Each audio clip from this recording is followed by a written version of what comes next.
Bendiciones, iglesia. Estamos en día jueves 12 de noviembre y este es un buen día para poder detenernos en la palabra, para poder continuar enfocándonos en nuestro crecimiento espiritual, en nuestro desarrollo personal, en nuestra comunión con Dios. Y en esta ocasión quiero compartir con ustedes una palabra relacionada con nuestra vida, en nuestra relación con Dios, bajo el tema la actitud que lo cambia todo. Y es que quiero hablar un poco acerca de una clave de vida, que es la humillación, que es la actitud de humillarse delante de Dios, tal y como estamos siendo instruidos a través de diferentes escrituras. Pero vamos a profundizar para poder entender que realmente esta es una actitud que puede cambiar nuestra vida desde muchos puntos de vista. No solamente por causa de nuestra relación correcta con Dios, sino por causa de los beneficios que se reciben revelados en la palabra de Dios. Voy a leer Isaías 66, versículo 1 y 2, y luego hacemos una pausa para poder pedirle a Dios que nos dé entendimiento en su palabra. Bendiciones y bienvenidos todos, porque ya están listos para meditar en la palabra de Dios. Isaías 66, 1. Jehová dijo así: el cielo es mi trono y la tierra estrado de mis pies. ¿Dónde está la casa que me van a edificar? ¿Y dónde está el lugar de mi reposo? Mi mano hizo todas estas cosas, y así todas estas cosas fueron, dice Jehová. Pero miraré a aquel que es pobre y humilde de espíritu y que tiembla a mi palabra. Oramos. Padre, gracias por la vida. Padre, gracias por tu misericordia, tu paciencia, tus bondades, tu fidelidad. Gracias por todos los beneficios que día a día tú derramas, tú obras a favor nuestro. Estamos agradecidos, Señor, por todo lo que recibimos de ti. Estamos agradecidos por haber sido alcanzados con tu palabra, por haber sido adoptados como hijos tuyos, por haber sido llamados a tu gloria eterna. Padre, como tus hijos nos acercamos ahora una vez más confiados, pidiéndote que nos ayudes por tu Espíritu Santo para poder entender tu palabra, para poder aplicarla en nuestro corazón, ponerla por obra. Ayúdanos, Señor. En el nombre de Jesús te lo pedimos y te damos las gracias. Te damos las gracias, Señor. Amén. Aleluya. Bien, el tema de hoy es la actitud que lo cambia todo. Y mi intención es tratar de mostrarle que en realidad, si nosotros tomamos en cuenta esta palabra, nuestra vida puede cambiar radicalmente en muchos sentidos, en todos los sentidos. Y es que esta actitud de la cual quiero hablar, de la humillación, de la humildad, prácticamente es un tema que se toca a través de diferentes personajes y en diferentes circunstancias a lo largo de la Biblia. Pero yo en particular le he dado la instrucción a los miembros de la iglesia que prestemos especial atención cuando es Dios quien habla. Cuando Jehová dice algo de una manera directa. Cuando Jesús es quien habla.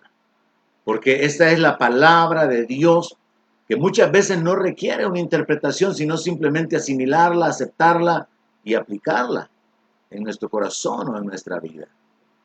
Así que al meditar en esta porción de la palabra de Isaías 66, verso 1, donde se comienza diciendo que Dios lo ha dicho, que Dios es quien proclama que el cielo es su trono y que la tierra es el estrado de sus pies. Dios está diciendo, yo soy tan grande que mi trono es todo el cielo. Soy tan grande que la tierra viene a ser como una grada, como un estrado debajo de mis pies. Y enfocado en su grandeza, Dios está diciéndole a los seres humanos, ¿qué casa pueden construir ustedes para mí? ¿Cuál es el lugar donde yo puedo reposar? Y como lo dice el apóstol Pablo ya en el Nuevo Testamento, Dios no habita en templos hechos por manos humanas. Sin embargo, en el Antiguo Testamento, por medio de la iniciativa de David y consumado por medio de Salomón, un templo fue levantado donde Dios se manifestaba, donde Dios podía encontrarse, por así decirlo, con los sumos sacerdotes, por lo menos una vez al año, en la manifestación que había, en la expiación de los pecados. Pero Dios realmente no puede habitar en templos hechos por el hombre. Y vale la pena aclarar también que es un error seguir llamando templo a un local, llamar altar a la tarima, y en el peor de los casos llamarlo lugar santísimo. Porque bíblicamente nosotros somos el templo. En el Nuevo Testamento Pablo dice eso. ¿O ignoráis que sois templo? Nosotros somos el templo. Los templos en El Salvador o en el mundo nunca cerraron porque los templos somos nosotros. Por causa de la epidemia, por causa de la pandemia, los templos no están cerrados. Nosotros somos el templo de Dios, los verdaderos creyentes, y cada uno de nosotros ha tenido su altar listo, preparado, y continuamente presentando sacrificios agradables a Dios, sacrificios de alabanza, de acción de gracias, de adoración. Así que vale la pena señalar el hecho de que es un error seguir llamándole templo a un local o llamarle altar o lugar santísimo a una tarima. Pero el punto es que Dios está enfocado en su grandeza y Él declara que Él es tan grande que Él hizo todas las cosas. Y a pesar de que Él es tan grande, Él señala, Él revela el punto particular en el cual vamos a meditar en esta hora. Y es que a Dios le agrada la humildad del hombre. A pesar de su grandeza, a pesar de su gloria, a pesar de su majestad, Dios se detiene para mirar al que es pobre y humilde de espíritu y que tiembla a su palabra. Dios se detiene para mirar a aquellos que tienen un espíritu humilde, no altivo, no contencioso. Un espíritu humilde que reconoce su posición, que reconoce la autoridad, que reconoce a quién debe de honrar, a quién debe de temer, a quién debe de servir. No a los temerosos del hombre, no, a los humildes de espíritu, a los que tienen temor de Él.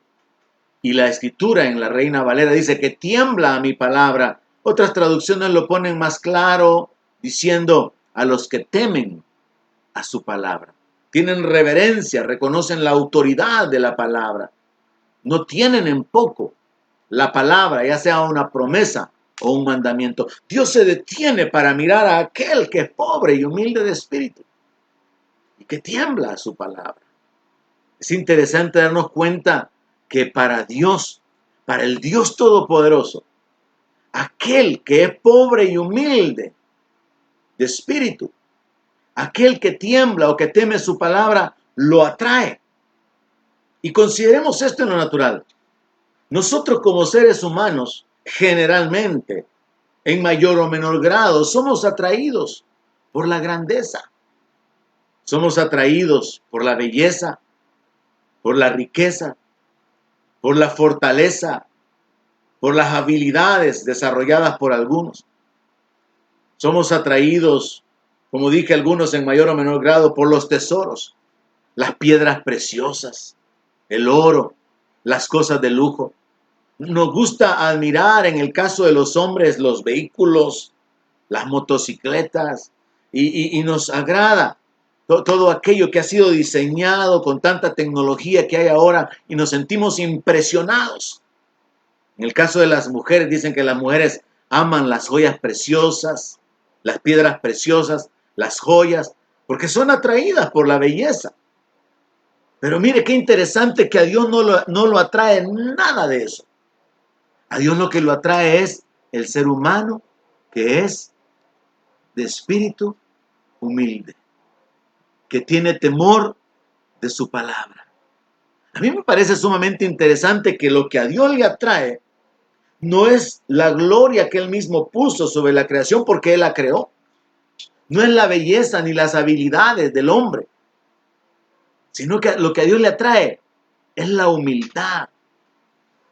Lo que a Dios le atrae es descubrir que haya una criatura que tenga el corazón correcto y que tenga temor de Él y que reconozca cuál es su posición y que honra a quien debe de honrar y mantiene su actitud y su conducta de la manera correcta. Y en ese sentido nosotros podemos darnos cuenta que este principio espiritual vale la pena tomarlo en cuenta y aplicarlo en nuestra vida. Porque como dice la Escritura, los ojos de Jehová contemplan toda la tierra para mostrar su poder a favor de los que tienen corazón perfecto para con Él.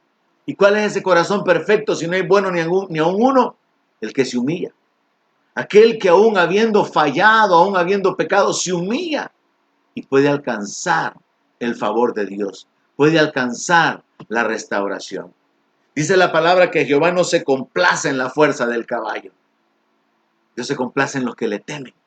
Así que tenemos que irnos por este principio espiritual para aplicarlo en nuestra vida y entender que nuestra vida puede cambiar radicalmente si nosotros tomamos en cuenta esta revelación dada directamente por Dios, porque es Dios quien lo dijo. De manera que podemos decirlo de otra forma. No es lo que se hace o lo que hacemos lo que le importa a Dios. Es lo que somos. Dice en el verso 3 del mismo capítulo de Isaías, donde nos hemos detenido para leer, Isaías 66, dice el verso 3, el que sacrifica buey es como que si matara a un hombre. El que sacrifica oveja, como que si matara a un perro. El que hace ofrenda, como que si ofreciera sangre de cerdo. El que quema incienso, como si bendijera a un ídolo.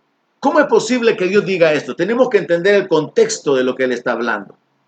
Porque en realidad para Dios había una gran diferencia entre sacrificar un buey o matar a un hombre. De hecho, estaba escrito en los mandamientos, no matarás.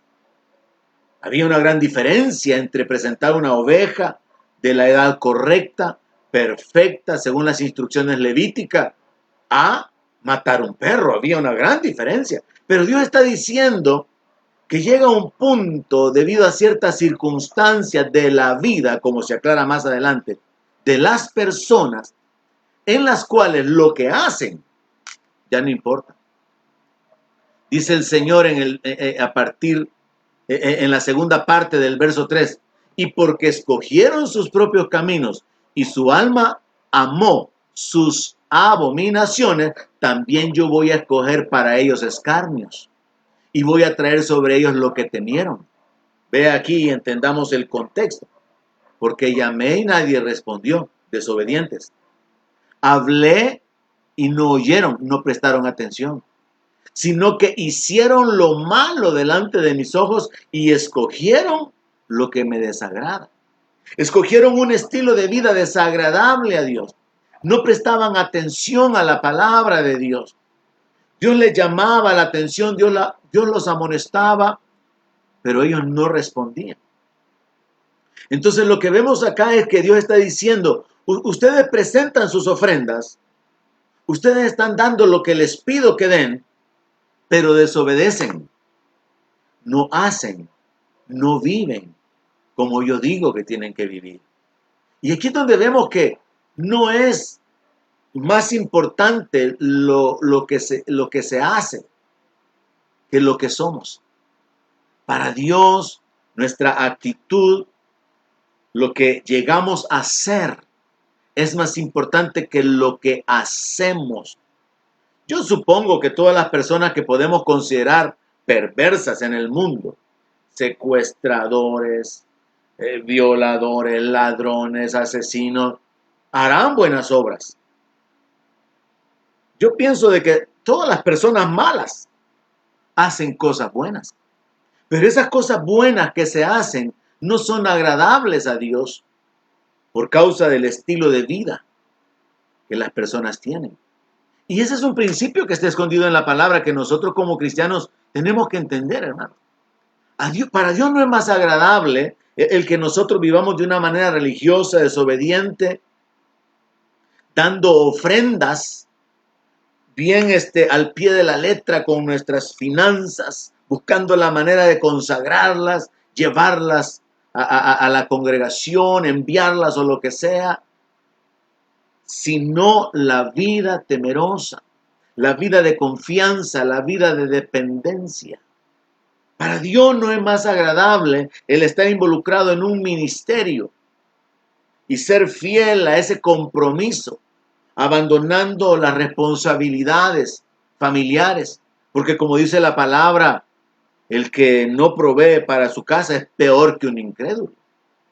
Un creyente podría estar tan afanado, tan ocupado del ministerio, de la iglesia, de sus ocupaciones, que descuida su responsabilidad familiar. Entonces deja de ser un buen padre, deja de ser un esposo por hacer las cosas que él cree que son correctas. Ahora, para profundizar sobre esto y entendiendo que Dios está haciendo una diferencia entre lo que la gente hace y lo que la gente es, lo que la gente da y cómo la gente vive, podemos ocupar el ejemplo del rey Saúl. El rey Saúl aprendió esto, entendió este principio espiritual de que a Dios le agrada más lo que somos que lo que hacemos. A Dios le agrada más cómo vivimos que lo que damos. Y el rey Saúl lo aprendió de una mala manera. Samuel tuvo que confrontarlo de parte de Dios. Y está escrito en el primer libro de Samuel, capítulo 15 y versículo 22, que Samuel le hace una pregunta. Bueno, le hace varias preguntas a Saúl, pero la confrontación viene acá. ¿Se complace Jehová tanto? ¿Se agrada a Dios tanto? ¿Le gusta a Dios tanto esto como lo otro? Es la comparación que Samuel quiere hacer que Saúl entienda. ¿Se complace Jehová tanto en los holocaustos y víctimas como en que se obedezca a las palabras de Jehová? Ciertamente, el obedecer es mejor que los sacrificios y el prestar atención que la grosura de los carneros. El rey Saúl aprendió de mala manera, y digo de mala manera porque en este punto de su vida él tuvo que ser desechado. Y Dios le manda a decir por medio del profeta: por cuanto desechaste la palabra, yo te desecho del reino. Por cuanto no has vivido como yo quería que vivieras, sino que has pretendido hacer o darme las cosas que crees que yo quiero recibir de ti, sin vivir de la manera que yo quiero que vivas, en temor de mí y en obediencia a mi palabra, voy a desecharte. Dios no se agradó de la actitud de Saúl, de querer ofrecerle sacrificios, de querer traer lo mejor del ganado de Amalek. Es en ese contexto espiritual que Dios ha dicho entonces que a él no le agrada que en este caso los israelitas, el pueblo de Israel, trajeran sus sacrificios, trajeran sus ofrendas, observaran los días. En el caso de los fariseos, fueran estrictos en la entrega del diezmo, del comino, del eneldo. Para Dios eso no era lo más importante. Lastimosamente, aún hasta el día de hoy existe una corriente de pensamiento o de enseñanza que pone demasiado énfasis en lo que hacemos, cuando en realidad Dios pone énfasis en lo que somos, en cómo vivimos. Dios no está más interesado en lo que damos que en lo que somos, cómo nosotros nos conducimos. Y por eso es que Dios puede ser agradado a través de esta actitud que lo cambia todo. Cuando el más perverso se humilla, Dios va a escucharlo, porque Dios se agrada de aquel que se humilla, de aquel que le teme. Entonces podemos entender que Saúl se equivocó al pensar que podía agradar a Dios desobedeciendo el mandato y presentándole holocaustos. Que Dios podía sentirse agradado del rey que había sido levantado sobre su pueblo porque estaba interesado en presentar delante del pueblo a Dios muchos sacrificios, aunque no le prestó atención a la palabra, no le prestó atención a la orden dada. Y en este sentido nosotros tenemos que aprender a ser cuidadosos. No, hermanos, no es lo que damos a Dios más agradable que cómo vivimos. No es lo que presentamos, no es nuestro servicio, no son nuestras obras, sino lo que somos o cómo nos conducimos. La vida secreta del corazón es más agradable a Dios. Por eso es que la Escritura dice ahí en Isaías, miraré al que es pobre y humilde de espíritu y que tiembla a mi palabra. No dice miraré a aquel que tenga la capacidad de sacrificar todo lo que tiene. Miraré a aquel que pueda entregarlo todo por servirme, por honrarme. No, Dios mira al que es pobre y humilde y tiene temor de su palabra. Contrario al rey Saúl, el rey David entendió esto.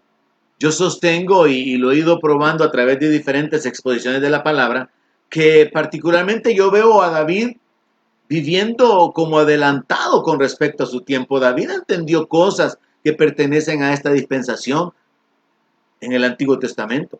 David entendió sobre la adoración, David entendió sobre la comunión con Dios, David entendió aspectos muy importantes que fueron revelados en el Nuevo Testamento. Y he aquí uno de ellos.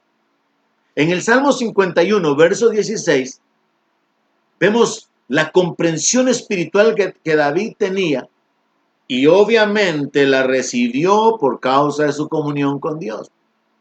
Recibió revelación de Dios por medio del Espíritu Santo, precisamente por el corazón que él tenía. El hombre conforme al corazón de Jehová. El Salmo 51, verso 16 dice así. David, hablándole al Señor.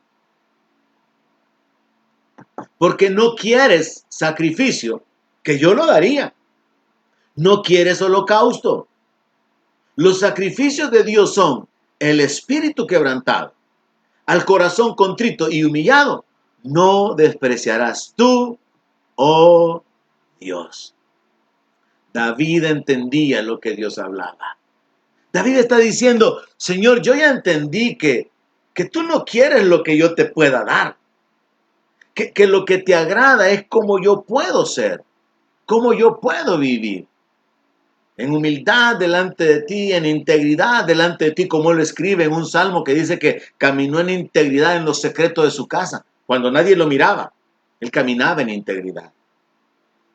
David entiende que lo más importante para Dios no es lo que le podamos dar, sino cómo podemos vivir. Es lamentable cómo muchos ministros de la prosperidad sostienen, por ejemplo, este pensamiento. Imagínense cómo se conecta la escritura una con otra, manipulándola para al final obtener beneficio. Se establece, por ejemplo, erróneamente, que el diezmo es una ley. Nosotros entendemos que es un principio espiritual, porque Jacob diezmó, Abraham diezmó y no existía la ley. Luego se estableció en la ley, indefectiblemente diezmarás. Pero el diezmo no pertenece a la ley, es antes de la ley, es después de la ley, es un principio espiritual. Pero existen maestros de la prosperidad a través de las redes sociales transmitiendo este tipo de mensaje. Quien no diezma es un ladrón, como dice la Biblia, malditos ustedes me han robado. Eso Dios se lo dijo a los israelitas en el contexto de vivir bajo la ley. Pero el Señor Jesucristo vino a cumplir la ley y a cambiar la ley. Y fue cambiado también el sacerdocio, porque ya él no pertenece a la tribu de Leví, sino que pertenece a la tribu de Judá. Es cambiado el sacerdocio, es cambiada la ley. Ya no vivimos bajo la ley. No es una obligación que usted tiene que, debe de dar su diezmo. Es un principio espiritual de honra, de amor y de gratitud. Pero es triste cómo algunos maestros de la prosperidad enseñan, cristiano que no diezma es un ladrón, y por no diezmar es maldito. Y como dice Apocalipsis, los ladrones no entran en el reino de los cielos. Hay una mujer, esposa de un pastor muy famoso en Puerto Rico, que ella dice que el cristiano que no diezma no es salvo. Se tiene que tener cuidado con todo lo que se oye ahora, porque es fácilmente desviado el corazón la vida de las personas a través de una enseñanza que contradice los principios de la palabra. Dios no está diciendo que Él no va a despreciar al que venga con grandes ofrendas. No, Él no va a despreciar al que tiene el corazón correcto, al corazón contrito, al que tiene una actitud de humillación. Mire cómo podemos entender en la palabra el hecho de que la humillación viene a cambiarlo todo. El humillarnos delante de Dios puede cambiarlo todo. De manera que, teniendo el ejemplo del Señor Jesucristo crucificado, y a un lado de Él y al otro lado de Él crucificaron a dos malhechores. Y viene un sacerdote católico y al cual le preguntan sobre el purgatorio y sobre la salvación y la vida eterna. Y él dice que el ladrón bueno se fue derechito para el cielo. Mire, yo no sabía que habían ladrones buenos. No, este era un ladrón que se arrepintió, reconoció el señorío de Cristo, reconoció que Él era el Rey, y en el momento que se humilla, se cumple esta palabra. Al corazón contrito y humillado no despreciarás tú. Simplemente invoca al Señor, llama la atención del Señor diciéndole: Señor, acuérdate de mí cuando vengas en tu reino. ¿Qué está diciendo ese hombre mientras está colgado junto al Señor? Yo creo que tú eres el Rey, yo creo que tú eres el Mesías, yo creo que tú eres el Hijo de Dios. Yo creo que tú eres el Rey que va a venir. Yo creo que tú vas a establecer tu reino. Mire qué tremendo. El hombre está colgado junto a otro hombre aparentemente en lo natural. Pero él cree que ese hombre que está colgado junto a él es el Señor. Es el Rey. Pone su fe en él. Se humilla para pedirle que se acuerde de él. Y en ese momento, inmediatamente, el Señor lo justifica. El Señor lo recibe. El Señor lo perdona. El Señor lo acepta. Y le dice: de cierto te digo hoy que estarás conmigo en el paraíso. Porque Dios no está mirando lo que podemos darle, pues Él es el dueño de todo. Dios no está mirando nuestras habilidades. Él nos las dio. Las capacidades, Él nos las dio. Dios no está mirando lo que podemos hacer y el sacrificio que podemos hacer con nuestra vida, con nuestro servicio. Él está mirando cómo nuestro corazón puede ser delante de Él. En lo particular, yo puedo ver cómo a través de los deportes uno puede detenerse.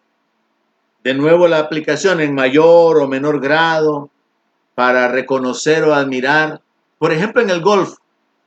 Hay gente que anda en los campos de golf viendo a estos jugadores famosos que tienen la destreza de que con un palo de hierro le dan a una pequeña pelotita como de 5 centímetros.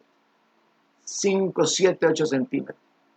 Y de un solo golpe la meten en un hoyo. Y eso es admirable para la gente. Que un ser humano con un palo de hierro, de un solo golpe, metió la pelotita en un hoyo. Cuando nosotros vemos la destreza de los gimnastas, las habilidades, la fortaleza, cuando vemos a los luchadores en las competencias, a los boxeadores, uno puede llegar a sentir cierta admiración, a uno le llama la atención las características o las cualidades sobresalientes, las habilidades del ser humano, las destrezas. Pero a Dios solamente hay una cosa que le llama la atención, y es un corazón quebrantado, un corazón que se humilla.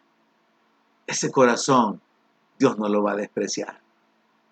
Ese corazón con fe en Él, para Dios es más precioso que todo el oro que Él mismo creó en la tierra.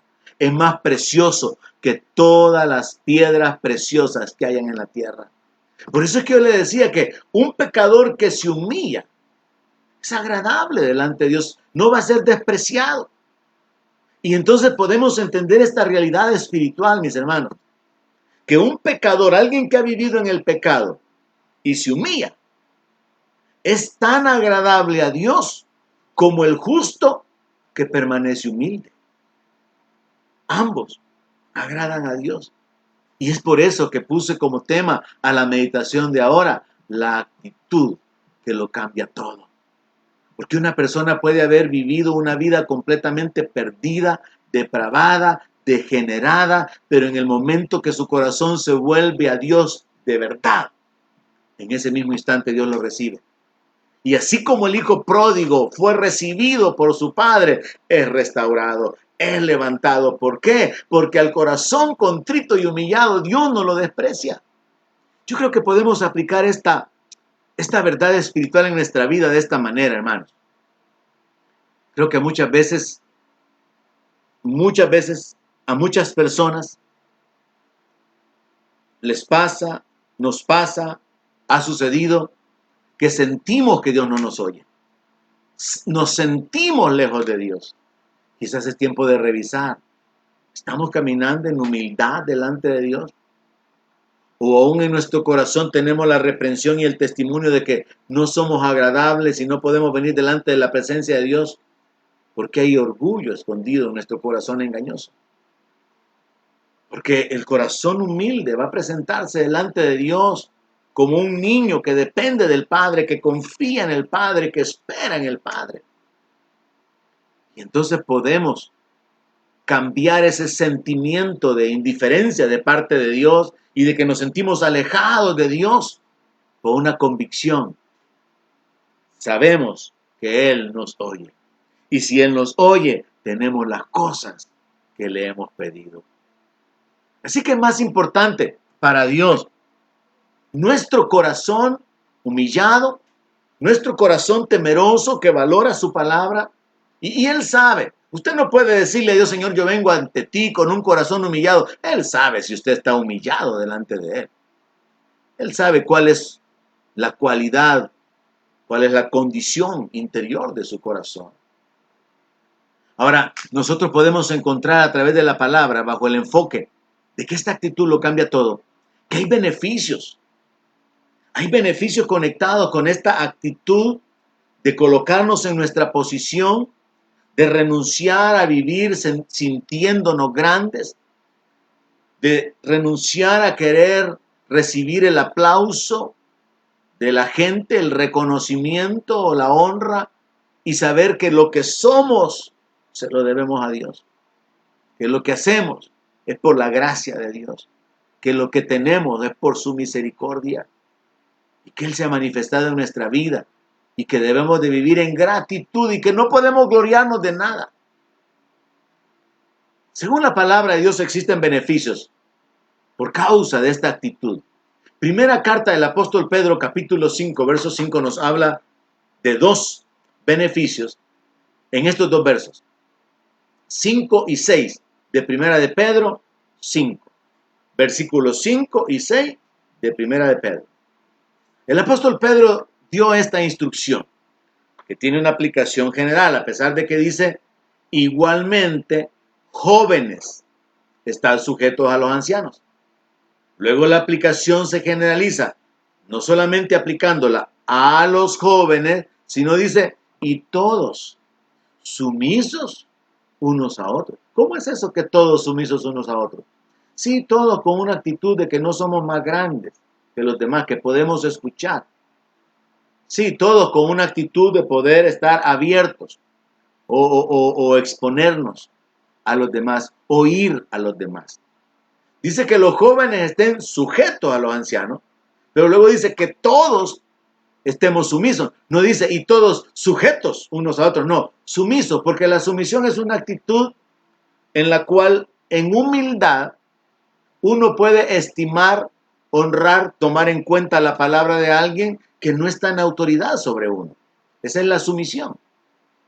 Por ejemplo, en el verbo inglés, la palabra sumisión tiene que ver con someter algo. Por ejemplo, cuando usted va a cancelar un recibo, usted lo somete para que el cajero lo revise, examine las cantidades y espere el pago de ese recibo. Entonces, someter significa poner debajo de, bajo el escrutinio de alguien, debajo de la mirada o la supervisión de alguien. Es una actitud humilde. Nunca olvido esta expresión de un pastor de hace muchos años que decía: hermanos, cuando uno es humilde, hasta el payasito que está dando vía le hace caso. Pero cuando no somos humildes decimos: ¿y este cómo está aquí deteniendo el tráfico? ¿Quién le ha dicho que venga a parar aquí? estorbo está haciendo. Entonces no hace falta ser sumisos. Y esa es una virtud conectada con la humildad. Por eso es que el apóstol Pedro continúa diciendo, revístanse de humildad. Entonces es tiempo de examinarnos, hermano. ¿De qué estamos revestidos? La Biblia habla acerca de vestirnos de Cristo, de vestirnos del nuevo hombre. Ahora, escucha esa frase, revestirse de humildad. No significa revestirse o mostrar una actitud de pobreza, de miseria, de desgracia, de descuido. No, revestirse de humildad significa que sea evidente su carácter, que sea evidente esa naturaleza en la cual no hay orgullo, no hay arrogancia, no hay prepotencia, no hay una actitud dominante de exigencia. Ahora viene la instrucción, pero viene el beneficio. Revístanse de humildad, porque Dios resiste a los soberbios y da gracia a los humildes.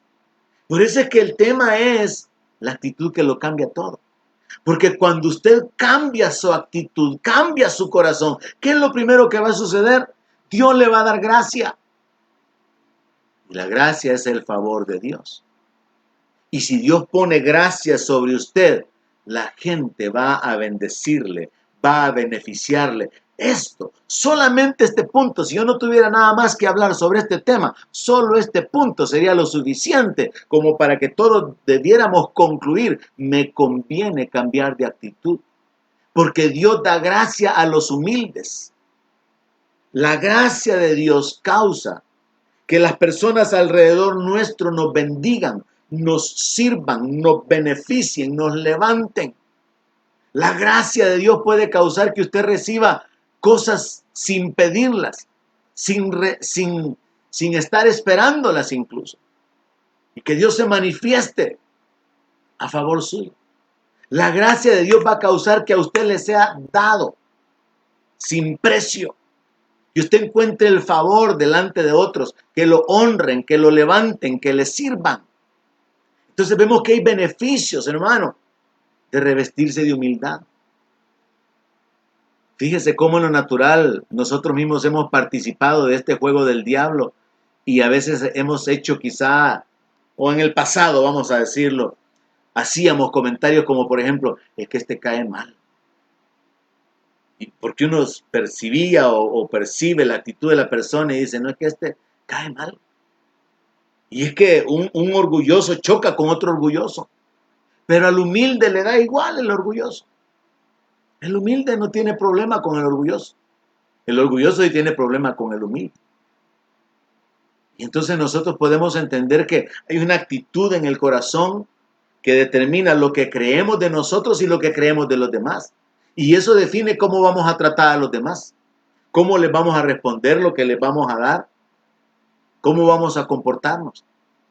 Ahora, cuando alguien es humilde delante de Dios, esa humildad delante de Dios lo va a llevar a temer su palabra, a obedecer la palabra, a vivir de acuerdo a la palabra, y por causa de vivir bajo los mandamientos de Dios, la gracia de Dios se va a manifestar sobre esa persona y vendrán beneficios incontables, beneficios inesperados. Verso 6 se nos dice cuál es el segundo beneficio. Humíllense pues bajo la poderosa mano de Dios. Entendamos, la humillación es delante de Dios. No es temor de los hombres. No, eso es otra cosa. No es cobardía. No podemos confundir la idea de tener una actitud humilde de ser cobardes, de ser serviles, de no tener carácter, de no reconocer. Si yo tengo autoridad y me ha sido dada, tengo que usar la autoridad. Ser humilde no significa que no voy a usar la autoridad que me ha sido dada. Ser humilde no significa que yo voy a actuar con inseguridad en todo momento. No. Ser humilde significa que yo no estoy pretendiendo gloria, no estoy exigiendo nada, no estoy buscando reconocimiento, no estoy maltratando a los demás, no estoy actuando con un ego, con un orgullo que me causa que yo me levante sobre los demás. Y entonces viene el segundo beneficio en esta escritura cuando dice, humíllense pues. bajo la mano de Dios, bajo la poderosa mano de Dios, para que Él los exalte cuando sea tiempo. Mire qué es lo que va a suceder con los humildes. Dios los va a exaltar. ¿Qué es lo que sucede con los soberbios? Aún en lo natural, porque también con Dios es lo mismo. En lo natural, como dicen, cada horma tiene su zapato o cada zapato tiene su horma. Como sea. Se da la idea de que esta persona bravucona, esta persona soberbia, va a encontrar quien lo ponga en su puesto. Porque siempre va a haber alguien que se va a exaltar más allá y va a humillar a aquel que se cree grande. Pero qué bueno, hermanos, que espiritualmente, solamente en esta escritura de 1 de Pedro 5, 5 y 6, encontramos dos beneficios. Número uno, recibir la gracia de Dios. Y número dos, ser exaltados por Dios, porque eso es lo que dice el verso 6, para que Él os exalte cuando fuere tiempo. No dice para que los hombres los exalten, porque muchas veces en lo natural hay personas serviciales, personas comprometidas, personas que realmente en su temor, por causa del trabajo y del respeto hacia su empleador, hacia su jefe, cuidan las cosas, son comprometidos, son leales y no reciben un reconocimiento, pero Dios dice en su palabra que todo lo que el hombre siembra, eso va a cosechar, y Dios se va a encargar de que aunque humanamente no haya recompensa, la recompensa venga. Humanamente hablando hay definitivamente fallas, hay injusticias. Alguien puede caminar en una actitud de compromiso, de entrega para una empresa, para una persona y al final no recibe lo que es justo. Pero con Dios eso nunca va a fallar, porque Dios no puede ser burlado. Y aquí está diciendo que el que se humilla bajo la mano poderosa de Dios va a ser exaltado por Él, va a ser exaltado por Dios cuando llegue el tiempo de ser exaltado. Santiago también cita esta escritura y en el capítulo 4, verso 6, él dice, pero Él da mayor gracia. Por esto dice que Dios resiste a los soberbios y da gracia a los humildes. O sea que Dios, hermano, cuando alguien soberbio está orando, Dios no lo va a escuchar. Cuando alguien con un corazón lleno de orgullo por su santidad, por su justicia propia se presenta, Dios lo ignora, igual que aquel fariseo que estaba junto o cerca del publicano orando. Pues la Biblia claramente dice en la narración que el Señor Jesús hizo, de que este fariseo oraba consigo mismo. Dios lo estaba ignorando. Y aquí la Escritura dice de una manera más clara, Dios resiste a los soberbios y Dios da gracia a los humildes. Tome esa escritura como un principio espiritual, como una ley espiritual que puede causar bendiciones sobre su vida.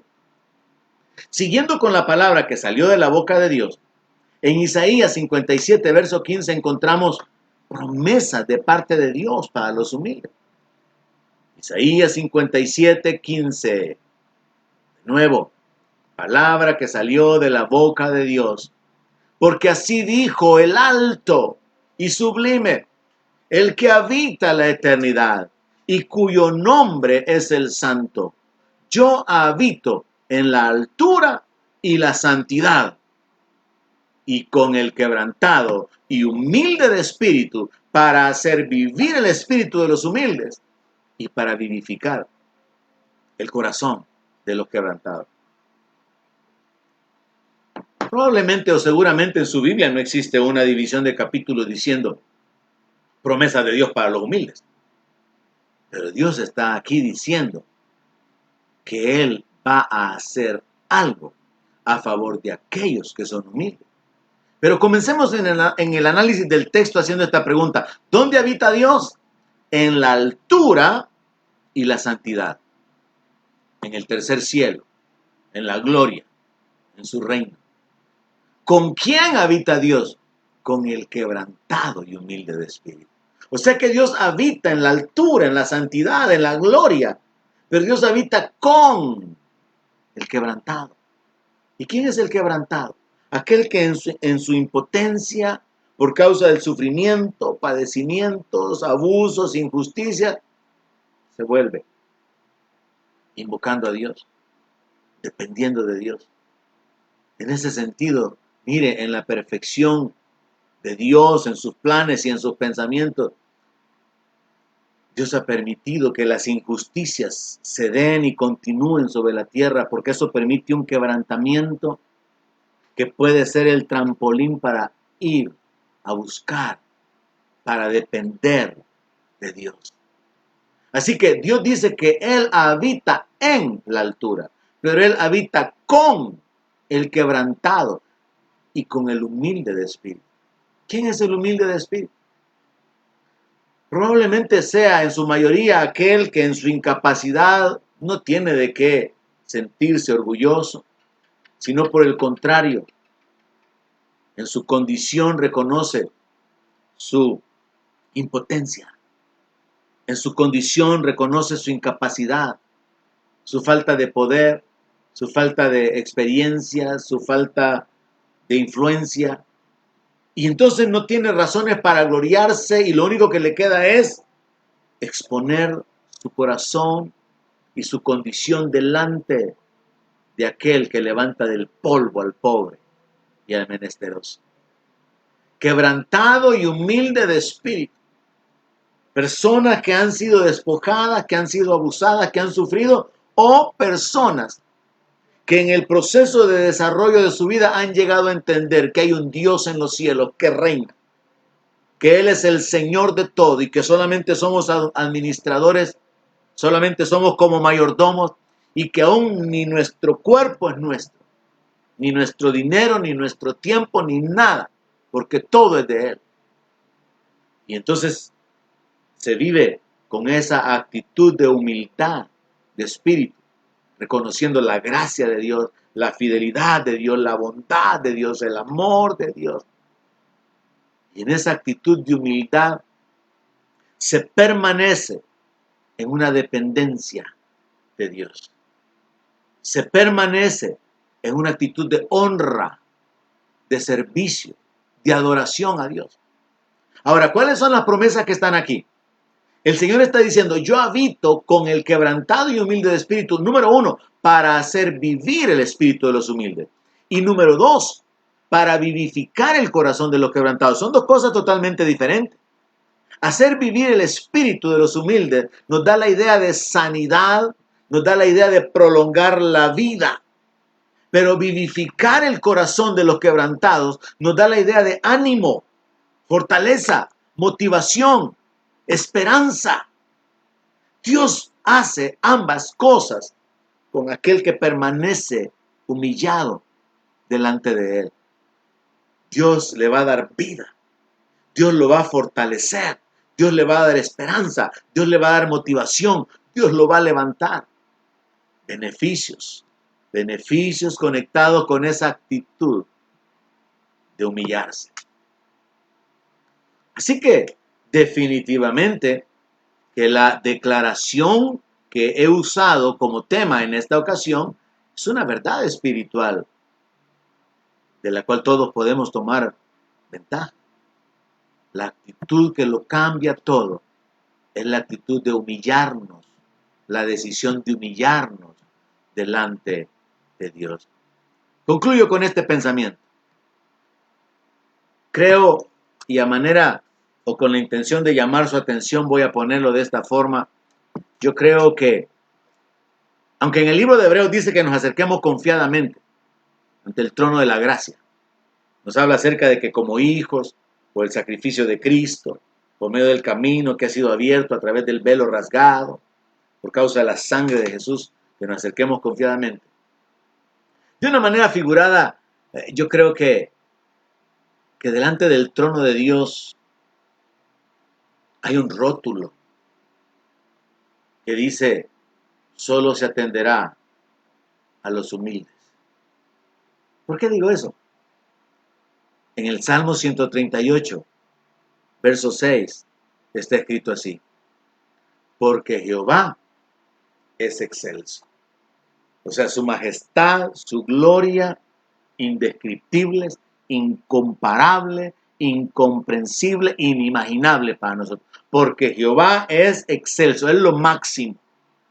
Siendo él lo máximo, hasta jura por sí mismo.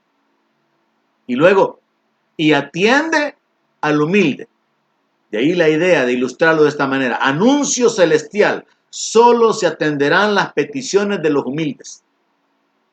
Atiende al humilde, mas al altivo mira de lejos. Haga un cuadro mental de lo que aquí está diciendo esta escritura. Dios atiende al humilde, pero al altivo, Dios lo mira de lejos. Esto nos habla del beneficio de ser escuchados por Dios. Y ser escuchados por Dios, ser atendidos por Dios, está conectado con recibir respuesta. Está conectado con recibir milagros, con recibir su ayuda, con recibir su intervención. Hermanos, ahí le dejo el pensamiento de la meditación de ahora. La actitud que lo cambia todo. La decisión de humillarnos, la actitud humilde delante de Dios causa que Dios se detenga, que Dios nos mire. La actitud humilde va a causar que complazcamos, que seamos agradables a Dios. Va a causar que no seamos rechazados, que no seamos despreciados, porque Dios no desprecia al corazón contrito. Va a causar que Él nos dé gracia, que Él nos exalte, que Él vivifique nuestro espíritu, que Él vivifique el corazón. Va a causar que Él nos atienda. Sí, el tema pudo haber sido beneficios de la humillación, pero el tema es la actitud que lo cambia todo. Medite sobre esto y sobre todo, espero que llegue a la conclusión. A todos nos conviene humillarnos bajo la poderosa mano de Dios, porque cuando sea tiempo, Él nos va a exaltar. Él se va a encargar de que vivamos rodeados de su gracia, encontrando favor donde quiera que vayamos. Y en su momento, Él nos va a exaltar. Que Dios le dé entendimiento sobre su palabra en el nombre de Jesús. Amén.